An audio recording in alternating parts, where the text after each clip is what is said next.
how to use a drill bit in a DeWALT Impact Driver. Now, first things first, it depends what drill bit you're actually using. Some bits come with no end like this, so this is a hex end with a cutout which will work directly in your impact driver. However, if you have an end like this with no cutout, it will not work. So if you've got an end like this, you simply pull back the collar here on the chuck, insert it in the end, it'll let go of the collar, it'll grip it, and you will be able to use your drill bit like that. Simple as that. However, most people may not have this type of drill bit, and they'll have a drill bit like this.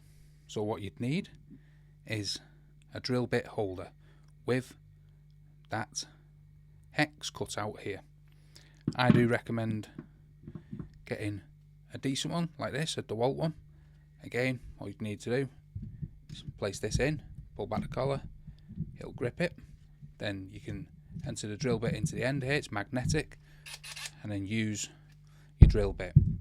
Now, the next step also, if you don't fancy just getting a bit like that, is you can get a dedicated chuck. So you'll be able to use all your bits, whether the drill bits or not. And you put this in the end, exactly the same, and you can use your drill bits like you would with a traditional drill.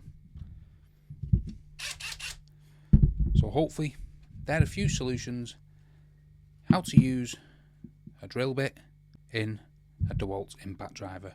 Hope you found this video helpful. If you did, smash the like, smash the subscribe, and thanks for watching.